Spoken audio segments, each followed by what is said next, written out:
You ever stand in the middle of a dream and realize it's your worst nightmare? That was me, standing like a goddamn statue in the middle of the dance floor at my daughter's wedding, champagne glass trembling in my hand. Laughter, lights, clinking silverware, it all blurred into a dull buzz. Because across the room, I saw my three kids, Ashley, Connor, and little Emma, huddled up with my best friend Mike. Mike, my best man, the guy who held my head up through every storm, the man who swore loyalty while holding a cigar at my bachelor party 24 years ago. Then my wife, Claire, walked over to them in that red dress she knew I hated. She always wore things I despised, just to get under my skin. I watched her lean in close to Mike, kiss him on the cheek like it was some sacred ritual, and say the words that detonated every inch of my existence. Remember when we made him believe the vasectomy worked? All three are yours. And now he paid for this $1 million wedding too. The glass shattered in my hand before I even realized I'd clenched it. Blood dripped down my knuckles. The whole room blurred, but their laughter? That I heard clearly. Then Connor, the one I coached through Little League, the one I stayed up nights with when he had asthma, chimed in with a voice that was supposed to belong to a son. Uncle Mike's our real dad anyway. I don't remember walking up to the DJ. I don't remember grabbing the mic. But the whole hall went silent when I did.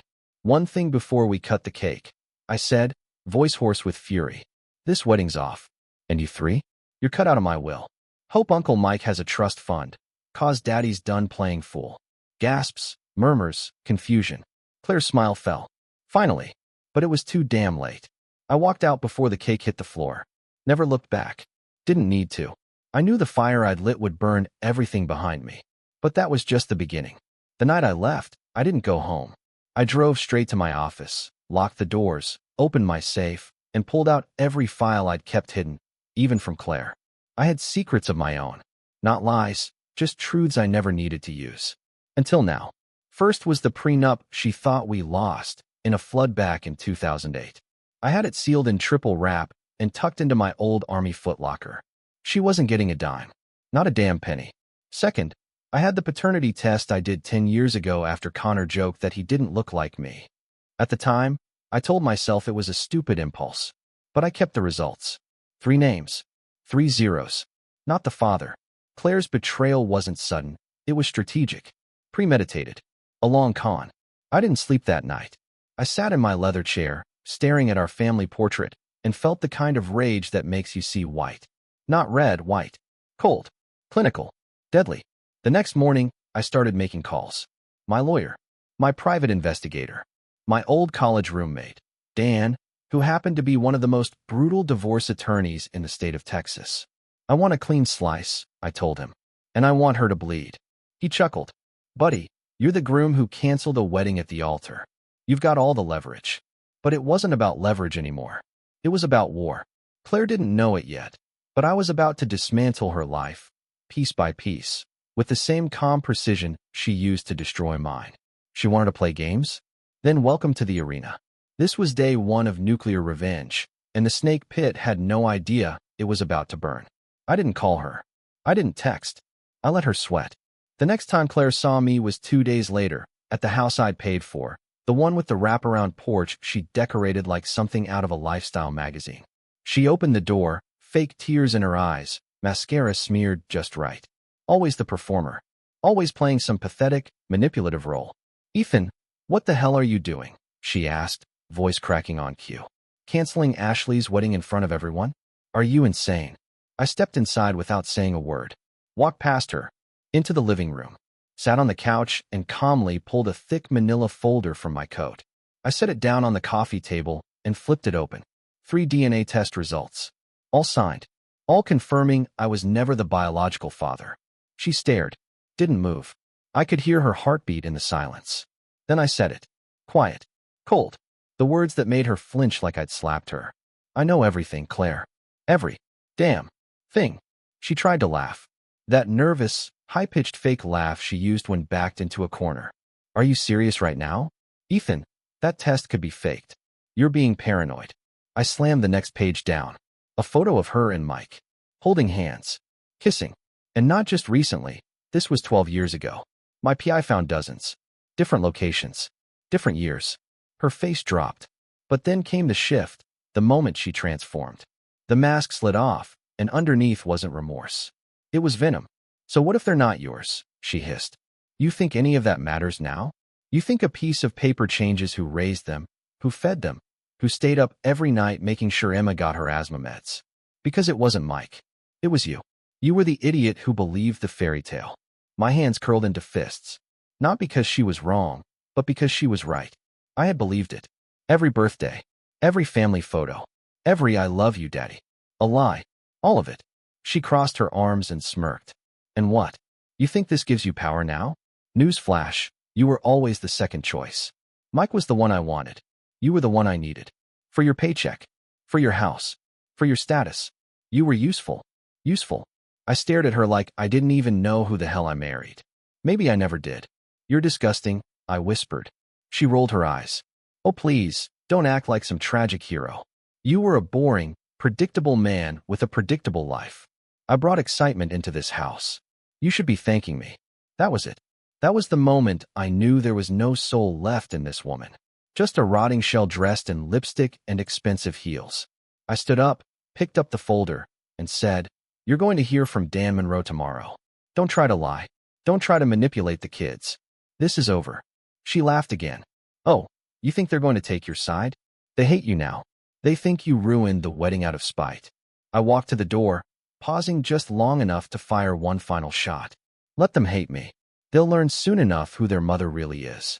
And when they do, they'll wish I hadn't paid for that wedding. And then I left. I didn't look back.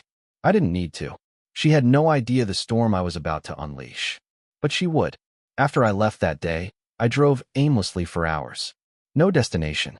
Just roads and rage. My hands gripped the steering wheel so hard my knuckles turned white. I couldn't stop thinking about her voice, so calm, so damn arrogant. As she called me predictable, that word echoed in my skull like a gunshot. Claire didn't just cheat. She dismantled a life we built, brick by brick, and smiled while I carried the load. By sunset, I found myself parked in front of a little cabin I inherited from my grandfather, deep in the hills outside of Austin. No one knew about it. I never told Claire. I kept it untouched for years, just in case I ever needed to disappear. I stepped inside, dropped my keys, and fell onto the old leather couch like a man who'd been hollowed out. The silence there was heavier than any courtroom, colder than her touch. That's when the pain started to mutate into something else. Fire. I remembered every detail of the past 25 years like a slow-motion reel of humiliation. The late-night phone calls with coworkers she'd whisper through. The random trips to see her sister that never made sense. The times I came home early and she rushed to close her laptop or jump in the shower. I chalked it all up to stress, to motherhood, to me overthinking. God, what a fool I was. I didn't sleep that night. I sat at the desk with a pen and pad and started making a list. Not a list of revenge, a war plan. Claire wanted to be cruel? Then she'd learn what cruelty felt like when it came from someone with nothing left to lose. First name on the list, Dan Monroe. My lawyer, the shark. I gave him full access to every account, every property, every document Claire thought she'd buried. I authorized asset separation, froze shared credit cards, and secured emergency custody documentation, even though none of the kids were technically mine. I was going to make sure that legally, they knew who'd been their father for 2 decades. Let Mike try to step up. Let's see how he handles medical bills, tuition, and broken hearts. Second name, Mike. My former best friend. I pulled his name from every business contract we ever had. We co-invested in a few projects years back, mostly through trust. I bought him out at a loss just to sever ties instantly. I didn't even give him a call. I made sure he found out through his lawyer. Let him rot in the silence. Third name, Ashley. My daughter, or so I thought. I had the wedding venue send her the invoice with a note saying, final bill, paid in full. Courtesy of the man you publicly humiliated. I didn't say father. I didn't say love. Just the truth. They all wanted me to play the villain? Fine. I'd become the devil they deserved. 2 days later, I returned to town. Not home. Never again. I stayed in a hotel near my office and began sorting through everything Claire and I ever shared. Photos, emails, records. Every picture felt like acid. Every memory, a punch to the gut. She had infiltrated every part of my life. But now, I was erasing her from every part of mine. Then came the email. From Emma, the youngest. Dad, why are you doing this? Mom said you're trying to destroy us. I stared at the screen for a long time. I could have told her everything. Could have attached the files, the photos, the DNA results. But I didn't. I wrote back one sentence. Ask her who your real father is. No anger. No explanation. Just truth. And I knew. That was the first crack in the illusion she'd wrapped around those kids like a silk rope. One by one, it would all unravel. The storm was far from over. The reply came 3 hours later. Emma again. She won't answer. She just cried and said you're trying to ruin everything. That was Claire's signature move. Tears. A weapon she sharpened to perfection. She used them in arguments, during job interviews, even once at the DMV when she was caught with expired tags. She cried and let everyone else do the drowning. But Emma wasn't a little girl anymore. She sent a second message right after. What does that mean? About my real father? I stared at the blinking cursor. My heart throbbed, but not from pain this time. From pressure. I had a choice. Either protect their image of their mother or do what I should have done years ago. Give them the truth, no matter how much it burned. So I sent the files. The DNA reports. The photos of Claire and Mike. The transcripts from my PI showing years of betrayal, timestamps, and locations. I even sent a clip of Claire's voice from the wedding. The moment she said, "Remember when we made him believe the vasectomy worked?" No filter. No preamble. Let them see the monster without her mask. 2 hours passed. No response. Then my phone rang. Ashley. My heart sank. I hadn't heard her voice since the wedding day. Dad? She asked, voice trembling. I stayed quiet. I didn't know. I swear to God, I didn't know. She told us, she always said it didn't matter who our biological dad was. That you didn't want kids. That the vasectomy was your idea, not hers. She was crying. Real tears, not like her mother's crocodile act. My throat tightened. She made us believe you were cold. That you didn't care. Every time you pulled away emotionally, she told us you regretted having us. We grew up thinking Mike was the one who really cared. He bought us gifts, played the cool uncle. But he was never there. Not like you were. My eyes burned. I hadn't cried since the day my father died. But right then, I felt the sting coming fast. I'm sorry, she whispered. We were so stupid. I exhaled slowly. You were lied to, Ashley. That's not your fault. She sobbed harder. Is there any way to fix this? I don't know, I said honestly. But that wedding? That day was a funeral for the family I thought I had. She didn't respond. I think she understood. Some things, once dead, don't come back. Later that night, I got a call from Connor. He didn't cry. He didn't apologize. He was angry. At her, at Mike, at the lie that was his entire childhood. I don't know who the hell I am anymore, he said. If Mike's my real dad, why does that feel worse than if it were nobody? Because Mike was a parasite, a shadow, a backstabbing coward who couldn't build his own family. So he snuck into mine and wore my skin like a damn trophy. I raised you, I said. Don't ever forget that. He didn't answer. He hung up. But I knew he heard me. The next morning, I had breakfast alone in a diner off the highway. Claire hadn't reached out, probably still spinning her web, trying to keep Emma from digging deeper. But the cracks were there, and I wasn't done. I opened my phone and typed out a message I'd been rehearsing since the wedding. To Claire. Subject, final chapter. You built your kingdom on lies. I was your pawn, your wallet, your shield. But I'm still standing, and you're about to learn what happens when the game turns. You've got until Friday to vacate the house. All financial ties are severed. And as for Mike, he'll be getting his own little gift package very soon. I signed it with 2 words. No mercy. Then I hit send. This was no longer about justice. This was personal. Friday came faster than I expected. The final deadline. I didn't sleep the night before, just paced the floor of my hotel room while legal papers printed beside me. Claire had 72 hours notice to leave the house. The law was airtight, thanks to the prenup she signed without reading all those years ago. She thought it was just a formality. I knew back then, there was always a chance she'd turn. And I was right. At 10 a.m., I arrived with the sheriff and my attorney. Claire answered the door in a silk robe like it was a damn brunch date. No makeup, messy bun, trying to play the helpless damsel again. This is harassment, she snapped, arms crossed. You can't just throw me out of my house. My attorney, Dan Monroe, stepped forward with the eviction order. Actually, ma'am, we can. And we are. You snake, she whispered, looking at me. No, I said calmly. You had the snake. His name was Mike. She shoved past Dan and stormed down the hallway. This is ridiculous. I gave you everything. I sacrificed my body for those kids. I lived in your boring life, and now you're taking away my home. I followed her to the living room. You sacrificed nothing. You lied for 2 decades and lived off me like a parasite. You made me raise another man's children and then bragged about it at our daughter's wedding. You don't get to cry victim now.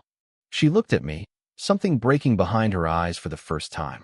Not guilt, panic, because she was finally losing control. You can't take everything, she said, voice small now. You already did. I'm just taking it back. With one final sweep of the house, she realized it was over.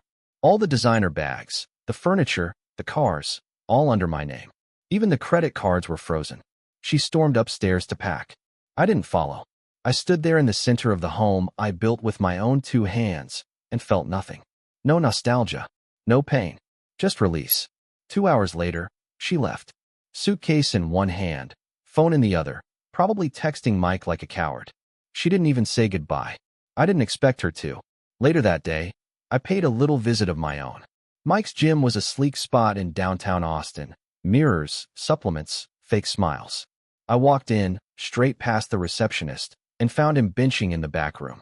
When he saw me, the bar wobbled. His spotter looked confused. Hey, Ethan. Man, what the hell? I waved his spotter off. Give us the room. Mike sat up, sweating. Look, I know you're pissed, but this wasn't supposed to come out like that. You mean, not in front of 200 wedding guests? I smiled. Yeah, bet that ruined your little secret fantasy life. Claire told me the kids needed me, that you were emotionally distant. She said she didn't have a choice. She also told me she was loyal for 25 years. Funny how lies feel different when they're pointed at you, huh? He stood up, chest puffed. What do you want, man? I stepped closer. I want you to remember this face. The one you lied to, laughed at, and betrayed. I want you to never forget that everything you built with her was funded by me. Her lifestyle, my money. Her stability, my work. Her children, my legacy. You took it all, and still, you'll always be second place. He tried to talk, but I didn't give him the chance. By the way, I added, pulling an envelope from my coat, here's a gift. You'll be getting paternity lawsuits from all 3 kids. Retroactive child support, education bills, medical expenses. Let's see how Dad of the Year holds up in court. Then I left him standing there, stunned. No punch, no fight, just truth. The kind that bleeds slow. And for the first time in weeks, I smiled. Not because it was over, but because it had finally begun. The next week was a storm, but not the kind that shook me. It was the kind that stripped her of every ounce of illusion she'd ever built. First came the blowback from the kids. Emma called again, this time not to ask, but to scream. You lied to us, she shouted over the phone.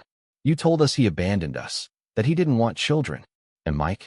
He just stuttered and walked out when I asked if he was really our father. I didn't interrupt. I let her rage pour out like fire through a crack in a dam. She needed it. She'd been raised in a house where love was just a tool Claire used to manipulate. Now she was seeing the wires. You made us hate him, she hissed. You made us think he was cold, unloving. But he was just broken. Because of you. Claire must have been nearby, because I suddenly heard shouts in the background. Then Emma again. She's trying to make me feel guilty. She says you're turning us against her. I said the only thing that mattered. No. She turned you against the truth.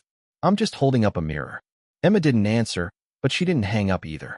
The silence spoke enough. Next came the financial cascade.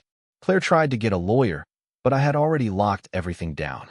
She thought she'd find a loophole, that her crocodile tears would work in court. But the judge wasn't blind. She brought in screenshots of texts between her and Mike, voicemails, and the recording from the wedding. When the judge heard her bragging about the kids not being mine, she didn't even flinch when denying Claire's spousal support. I was tricked into raising another man's children for over 2 decades, I said calmly during my testimony. She can earn her own future now. Claire didn't even look at me. She sat stiff, pale, chewing the inside of her cheek. Her mask was off now, and everyone saw the venom beneath. Mike, too, was getting his share of karma. The kids, God, I still thought of them that way, had filed their suits. Retroactive support, emotional distress, loss of identity. Ashley was the most aggressive. Turns out being humiliated on your wedding day flips a switch. She wanted everything. And she had the receipts to prove emotional manipulation, including therapy bills from when Claire told her, at 16, "Your father wishes you weren't born." I never knew she said that. It broke me. But now, it broke Claire. I stayed out of the lawsuits. Let them have their own war. Mine was nearly done. I sold the house, liquidated the furniture, donated every photo, every souvenir, every trinket with her face on it. Gone. Erased. And then I did the most important thing. I left town. Not forever, but long enough. I needed distance, peace. A place where the ghosts didn't sleep in the walls. I took a cabin up north. Sparse. Cold. Honest. One night, I sat by the fire with a whiskey in hand, watching snow drift outside the window, and finally asked myself the question I'd been dodging for weeks. Did I still love her? The answer came like a whisper from my bones. No. I loved the version of her I thought was real. That woman never existed. What I loved was a ghost. What I fought for was a lie. And now? Now I was finally free of both. I didn't feel victorious. I didn't feel proud. I felt clean. And that was enough. Winter turned everything white where I was staying. The snow muffled the world like a soft warning. Breathe, rest, rebuild. But healing isn't peaceful. It's not clean or calm. It's messy, and it comes in waves. Some nights I'd wake up thinking I heard Emma call me Dad, again, just like when she was little. Some mornings I'd catch myself checking my phone for Claire's voice, forgetting for a split second that her voice now belonged to the past, and it carried venom. I'd lost more than a wife. I'd lost a family. And yet, somewhere in the wreckage, I found pieces of something real, honesty, clarity, myself. Then, out of nowhere, I got a call from Connor. I hadn't heard from him in weeks. I expected anger. Instead, his voice was shaky. "Dad," he said. "Not Ethan. Not silence. Dad, I'm sorry it took me this long to call," he continued. "I didn't know how to process any of this. You raised me, coached me, taught me how to drive, fight, fix a tire. I always thought Mike was just the cool uncle. I never thought he was, you know." I let him talk. Every word chipped away at the ice around my heart. "She told us lies," he said, "for years. And we just believed her. She made you out to be some cold, grumpy guy who didn't care. I see now you were just tired. Tired of carrying something you didn't even know you were carrying." I didn't know what to say, so I said the truth. "I loved you like you were mine. Still do." There was silence on the other end. Then, quietly, "I know. And I'm sorry." We talked for 2 hours. About nothing. About everything. It was the first real conversation we'd had in years. No poison between us. No Claire to spin it. Just man to man. Son to, maybe not by blood, but in every way that mattered. When the call ended, I stared out the cabin window and realized something. I wasn't broken anymore. Bent. Yeah. Bruised? Hell yes. But not broken. The next day, I started writing letters. One to Ashley. One to Emma. One to Connor. I didn't know if they'd keep me in their lives. That choice had to be theirs. But I needed them to know the truth. Not about Claire, not about Mike. About me. About the man who loved them more than life and who never wanted revenge. Just justice. Just peace. I wrote to each of them about the first time I held them. The way Emma used to sleep curled up on my chest. The way Connor cried when his dog died and I held him all night. The way Ashley once wrote me a Father's Day card that said, "Thanks for being my forever hero." God, that one hurt. But I ended each letter with the same line. "Blood doesn't make you family. Love does. And I will always love you. No matter what you choose." Then I mailed them. No return address. No signature. Just truth, wrapped in paper and forgiveness. A few days later, I got a package. Inside was a photo of the three of them. Older now, no Claire, no Mike, smiling. On the back was one sentence, written in Ashley's handwriting. "We choose you." I stared at that. Claire never called. Not once. Not even after she lost the house, the cars, the support, and worst of all, control over the kids. Maybe she was too proud. Maybe she was too delusional to admit she lost. Or maybe, deep down, she knew that if she heard my voice again, it'd be the last thread holding together the fantasy she built from lies. But Mike did. Oh, he called. Late one night, block number, muffled breath on the other end. "You happy now?" he said, voice hoarse, bitter. "You ruined her. You turned the kids against her. You burned everything to the ground." I didn't answer right away. Just let the silence stew until it became unbearable for him. I didn't ruin anything, Mike. I just lit a match. You and Claire built the pile of lies yourselves. He chuckled, but there was no humor in it. Just regret. Just pain. You think you won? He asked. No, I said. There's no winning in betrayal. There's just surviving it. He went quiet again. Then, almost whispering, they hate me, you know. The kids. Ashley said I'm nothing but a sperm donor. Emma won't talk to me. Connor threatened to knock my teeth out if I showed up to his graduation. I didn't smile. I didn't gloat. That wasn't the point. You earned it, I said. But hey, at least now you know what it feels like to be me. He hung up, and that was the last time I heard from either of them. Weeks passed. The cabin became less of a hiding place and more of a sanctuary. I built routines, chopped wood, took long walks, wrote in journals, found pieces of myself in the silence. And then, one day, I packed my bags and drove back to the city. Not for revenge, not for closure, but for life. I bought a small loft downtown. No more white picket fences, no more family barbecues, no more pretending. Just a man and a view, and the sound of traffic below reminding me the world keeps moving, even when yours crashes. Ashley invited me to dinner. Just me and the kids. No plus ones. No Claire. No Mike. When I walked in, Emma hugged me first. She didn't say anything. She didn't have to. Connor gave me one of those stiff, awkward man hugs and whispered, "Thanks for not giving up." Ashley held my hand a moment longer than necessary. Her eyes shimmered. "Thanks for showing us the truth," she said. Dinner was warm, honest, simple. No masks, no lies, just family, the kind that chose each other despite the wreckage. Before I left that night, Emma pulled me aside. "She's living in a studio now," she said, "out near the edge of town. Alone. Looks old." I nodded, said nothing. Emma studied me. "You don't hate her, do you?" I looked at my daughter, really looked at her. A woman now. A survivor. "No," I said. "I don't hate her. Hating her would mean she still has a place in me. But she doesn't. She's just a chapter. And I've already turned the page." She smiled. And for the first time, it wasn't sad. It was proud. As I walked out into the night, wind brushing my face, I felt something unexpected. Peace. Not the kind that's loud and triumphant. The kind that's quiet and steady. The kind you earn.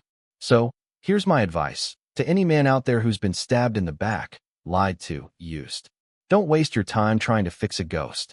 Burn the mask. Grieve the dream. Rebuild. And when the ashes settle, walk forward, head high, heart open. Because survival isn't the end.